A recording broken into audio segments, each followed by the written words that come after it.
નમસ્તે વિદ્યાર્થી મિત્રો, રાજેશ્વરી ક્લાસ ઇન્સ્ટિટ્યુશન દેવી દ્વારા વિડીયો લેક્ચરનું આયોજન છે તેમાં ત્રીજા લેક્ચરમાં આપનું હાર્દિક સ્વાગત છે। તો આજે આપણે ત્રીજો કાળ સાદા ભૂતકાળ વિશે માહિતી મેળવીશું। તો એમાં સર્વપ્રથમ તેની વ્યાખ્યા જોઈએ તો સાદો ભૂતકાળ એટલે શું? તો સાદો ભૂતકાળ એટલે ભૂતકાળમાં બની ગયેલી ક્રિયાઓ દર્શાવવા સાદો ભૂતકાળ વપરાય છે, બરાબર। નજીકમાં કોઈ બનેલી ક્રિયાઓ સાદા ભૂતકાળમાં વપરાય છે। દાખલા તરીકે મારા હમણાં જ બે વિડીયો લેક્ચર આપણે જોયા તમે બધાએ, તો એ સાદા ભૂતકાળમાં આવશે, બરાબર।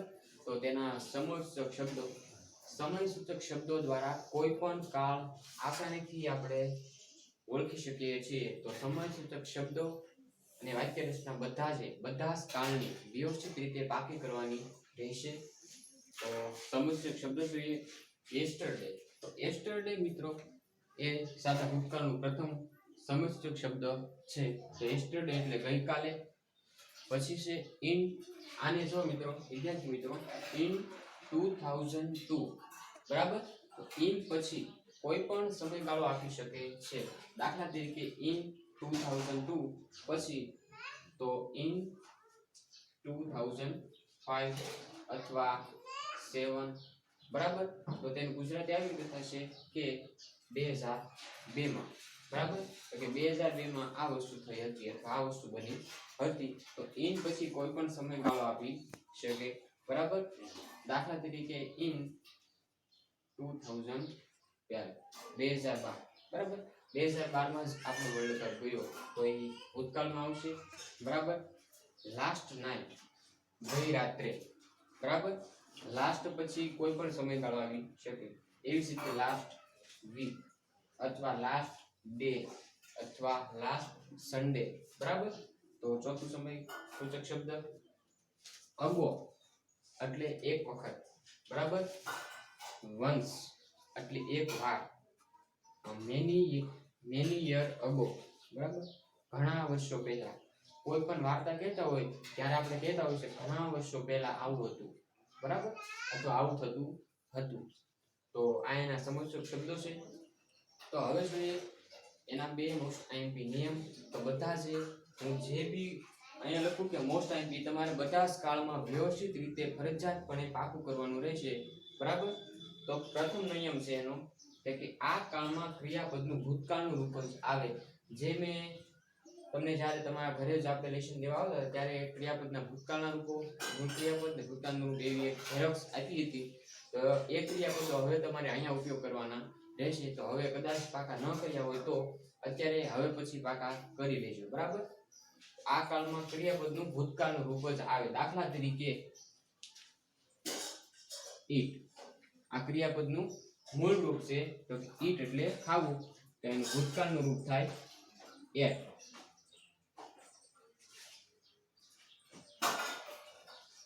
બરાબર। અને વૃદ્ધનું રૂપ થશે eaten। તો આમાં તમારે આ રૂપ એટલે કે આ મૂળ ક્રિયાપદ, બરાબર, આ ભૂતકાળનું રૂપ અને વૃદ્ધનું, તેમાંથી આજે તમારે ભૂતકાળના રૂપો ફરજિયાતપણે બધા જ ક્રિયાપદો પાકા કરવાના રહેશે, બરાબર। અને બીજો મોસ્ટ આઈએમપી નિયમ, જ્યારે સાદા ભૂતકાળમાં જ્યારે did નો ઉપયોગ થાય ત્યારે ક્રિયાપદનું મૂળ રૂપ આવશે। તો did નો ઉપયોગ બે વાક્ય રચનામાં થાય છે, એક નકાર અને એક પ્રશ્નાર્થ, બરાબર। હકાર વાક્ય રચનામાં થતો નથી। તો હકાર વાક્ય રચના હોય ત્યારે તમારે ક્રિયાપદનું ભૂતકાળનું રૂપ લખવું પડશે। તો સાદા ભૂતકાળમાં જ્યારે did નો ઉપયોગ થાય ત્યારે તમારે ક્રિયાપદનું મૂળ રૂપ લખવાનું રહેશે, બરાબર। તો હવે આપણે તેમાં ત્રણેય પુરુષોમાં થતા ફેરફારો જોઈએ કે ક્યાં કેવું ભૂતકાળનું રૂપ અથવા મૂળ રૂપ આવશે।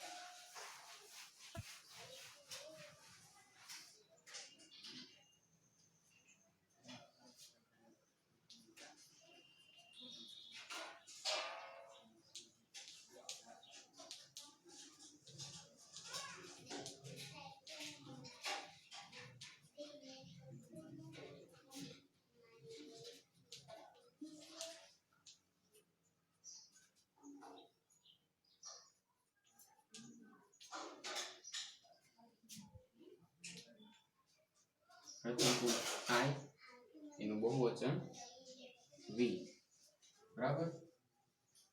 બીજો પુરુષ એકવચન યુ, યુનું બહુવચન યુ જ રહેશે.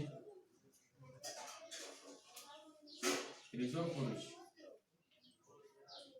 એકવચન હી, શી, ઇટ અથવા કોઈ પણ નામ, બરાબર.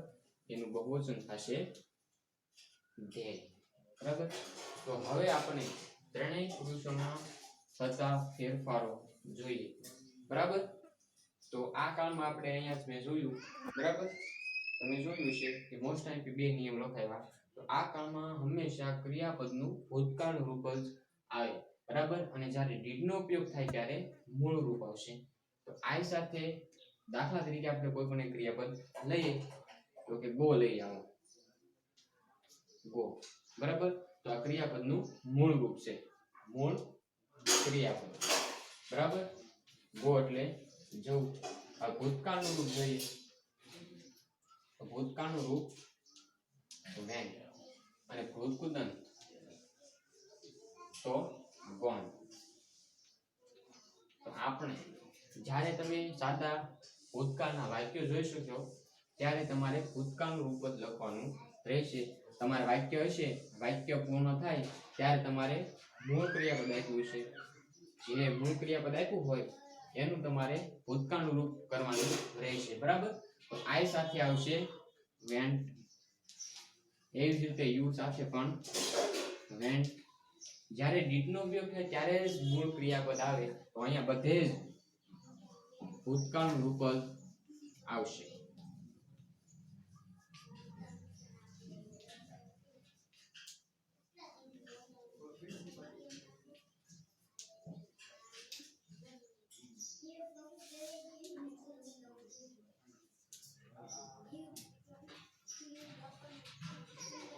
તો આવી રીતે તમારે આ કોષ્ટક વ્યવસ્થિત રીતે પાકું કરવાનું રહેશે. બધા જ વાક્યોમાં તમારે યાદ રાખવાનું પણ રહેશે કે ક્રિયાપદનું ભૂતકાળનું રૂપ જ આવે. હજી કહું છું, જ્યારે ડીડનો ઉપયોગ થાય ત્યારે જ ક્રિયાપદનું મૂળ રૂપ લખવું, બરાબર. તો હવે આપણે એના જ્યારે તમે ક્રિયાપદની પાછળ ભૂતકાળનું રૂપ બનાવી, એટલે કે ભૂતકાળનું રૂપ લખો છો ત્યારે આપણે સાદા ભૂતકાળમાં એડી લગાડવું પડશે. તો આપણે હવે એડીના નિયમો જોઈએ, બરાબર, જે તમારે વાક્ય રચનામાં વાક્યો અને ભૂતકાળનું રૂપ લખવામાં કામ આવશે.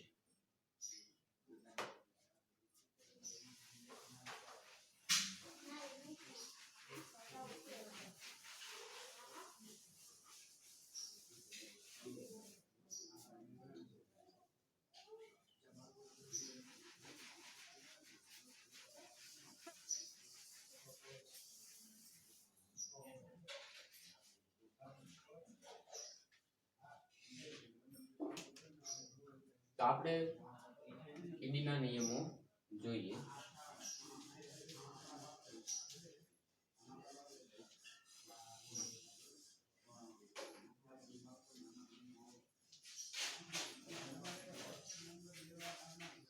તો એનો સર્વસામાન્ય પ્રથમ નિયમ છે, કોઈ પણ ક્રિયાપદની પાછળ સામાન્ય રીતે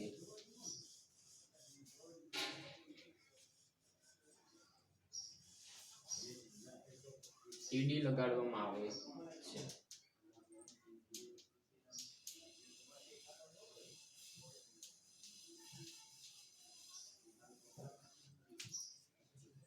તો હવે આપણે તેના ઉદાહરણ જોઈએ. આ બધા જ નિયમો તમારે પાકા કરવાના રહેશે, તો જ તમને વાક્યોમાં ભૂતકાળના રૂપો લખતા આવશે. તો ઉદાહરણ જોઈએ.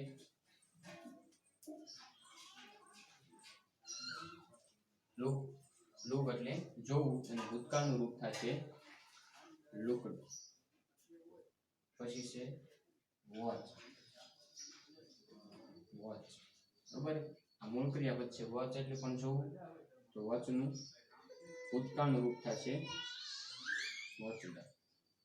પછી છે વન, વોન્ટ એટલે ઈચ્છા હોવી, બરોબર. એ ભૂતકાળનું રૂપ થાય છે વોન્ટેડ. પછી છે એડ. એડ એટલે ઉમેરવું. ભૂતકાળનું રૂપ થાય છે એડેડ, બરાબર. તો આ કોઈ પણ ક્રિયાપદની પાછળ સામાન્ય રીતે ઈડ લગાડવામાં આવે છે.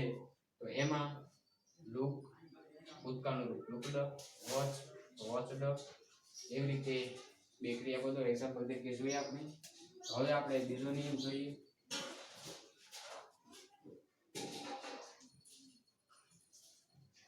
જો કોઈ પણ ક્રિયાપદની પાછળ ઈ આપેલો હોય તો માત્ર ડી લગાડવી, ડી લગાડવો.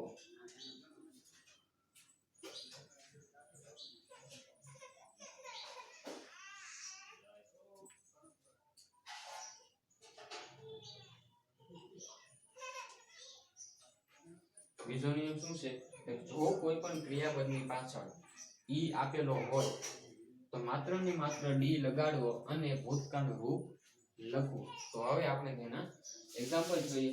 તો પહેલું એક્ઝામ્પલ છે ડાન્સ. ડાન્સ એટલે નાચવું, તો એનું ભૂતકાળનું રૂપ થશે ડાન્સ. પછી છે લાઈક. લાઈક એટલે ગમવું, ભૂતકાળનું રૂપ થશે લાઈકડ. પછી છે લાઈવ.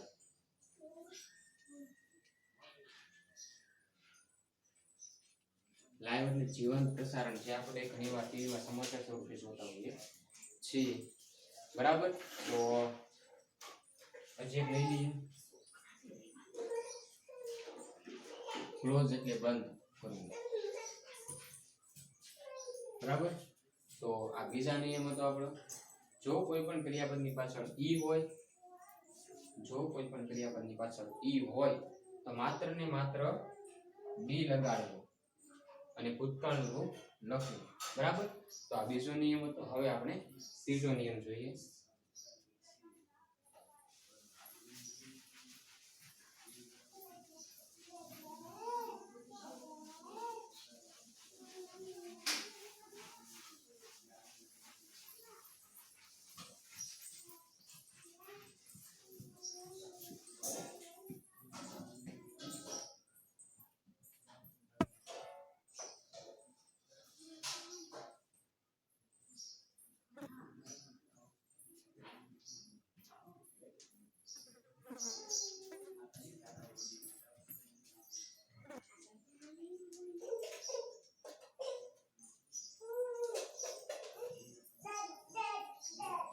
જો કોઈ પણ ક્રિયાપદની પાછળ વાય હોય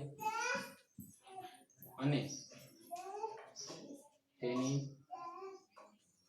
આગળનું અક્ષર વ્યંજન હોય તો વાય નો આઈ કરી ઈ લગાડવું. તો આપણે તેના ઉદાહરણ જોઈએ.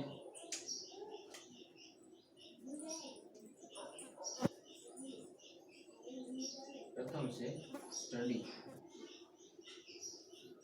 બરાબર. તો ઉદાહરણ જોઈએ. પ્રથમ સ્ટડી એટલે ભણવું. જો નિયમ પ્રમાણે જોઈએ, જો કોઈ પણ ક્રિયાપદની પાછળ વાય હોય, વાય છે, અને તેની આગળનો અક્ષર વ્યંજન હોય તો ડી એ વ્યંજન છે. 5 સ્વર આવે, ખબર છે? એ, ઈ, આઈ, ઓ અને યુ. આ 5 સિવાય કોઈ પણ અક્ષર હોય વાય પછીનો તો એ વ્યંજન કહેવાય, બરાબર. તો જો કોઈ પણ ક્રિયાપદની પાછળ વાય હોય અને તેની આગળનો અક્ષર વ્યંજન હોય તો વાય નો આઈ કરી અને ઈડી લગાડો તો સ્ટડી નું થશે સ્ટડી. બરાબર. એવી જ રીતે ક્રાય. જો કોઈ પણ ક્રિયાપદની પાછળ વાય હોય તો વાય નો આગળનો અક્ષર વ્યંજન હોય તો વાય નો આય કરીને ઈ લગાડવું તો ક્રાય. એવી જ રીતે ત્રીજું એક્ઝામ્પલ જોઈએ. ડ્રાય એટલે સૂકું, બરાબર. તો ડ્રાય નું થાય છે ડ્રાય. એવી જ રીતે ટ્રાય.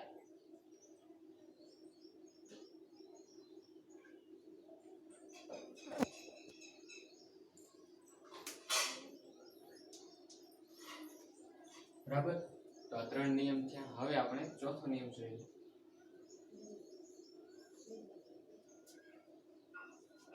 આનો વિરુદ્ધનો નિયમ તો કે જો કોઈ પણ ક્રિયાપદની પાછળ વાય હોય અને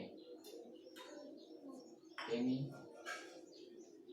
આગળનો અક્ષર સ્વર હોય, એટલે કે 5 પ્રકારના સ્વર અહીં લખી દઉં છું. એ, ઈ, આઈ, ઓ અને યુ.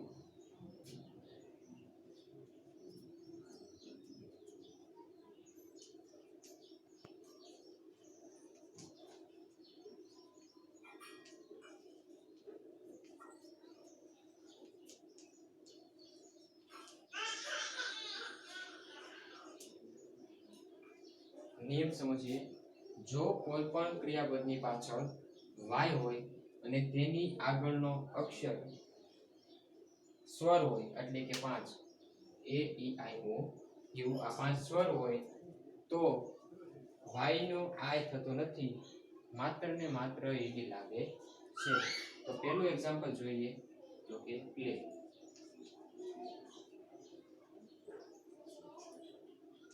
બરાબર. નિયમ સમજીએ એક્ઝામ્પલ દ્વારા.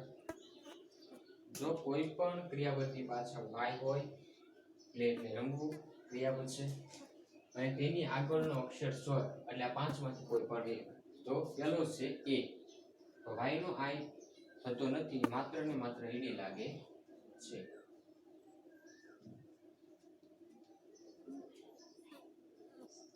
પછી છે એન્જોય.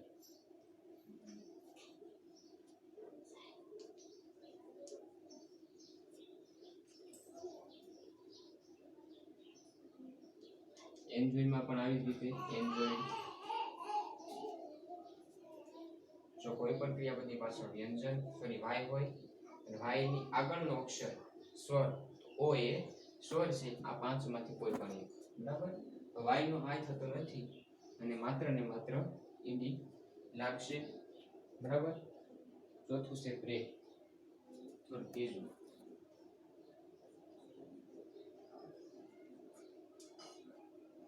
પ્રેમાં પણ એવી જ રીતે છે, તમે જોઈ શકો છો.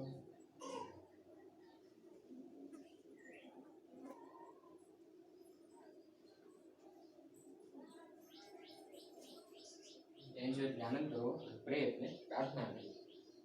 એવી જ રીતે સ્ટે. સ્ટે એટલે રોકાવું.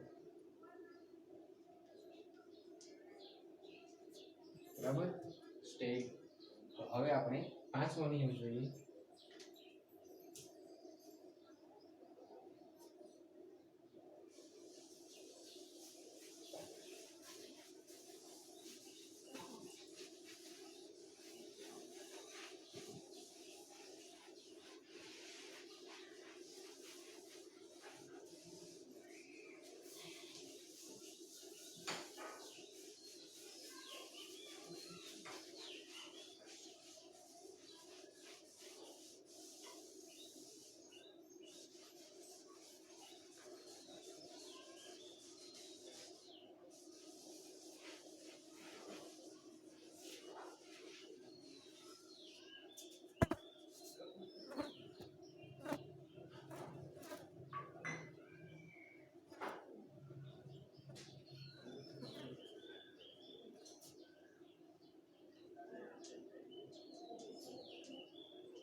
જો કોઈ પણ ક્રિયાપદની અંતે એલ હોય તો એલ બેવડીને ઈડી લગાડે,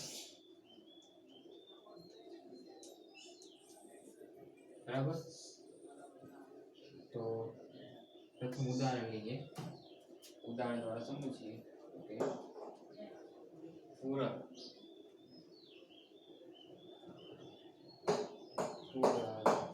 બરાબર. તો QUEARE પૂરક એટલે છગડવું. કોઈ પણ ક્રિયાપદની અંતે એલ હોય તો એલ ને બેવડીને ઈડી લગાડવું. પૂરલ આવી રીતે એલ બેવડાઈ જાય છે, પછી છે ટ્રાવેલ. ક્રૂર એટલે ઝઘડવું. ટ્રાવેલ એટલે મુસાફરી કરવી.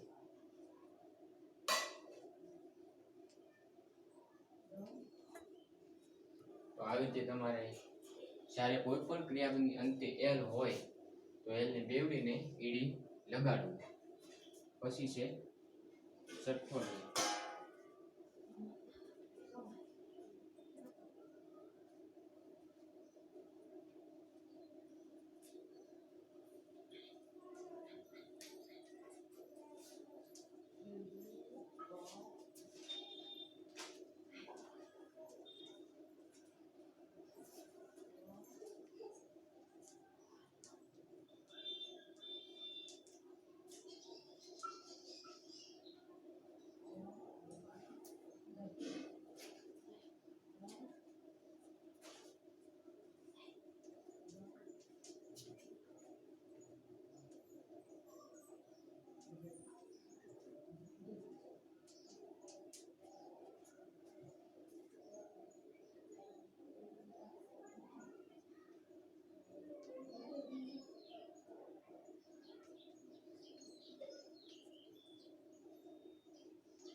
એક્ઝામ્પલ દ્વારા ઉદાહરણ સમજીએ.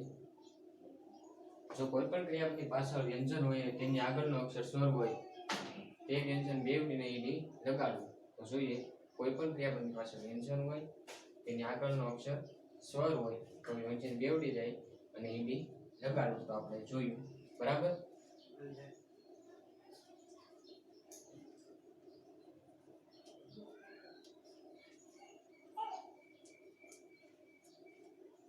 એવી જ રીતે રન એટલે દોડવું, સ્ટોપ એટલે રોકાવું. પછી છે પ્લાન.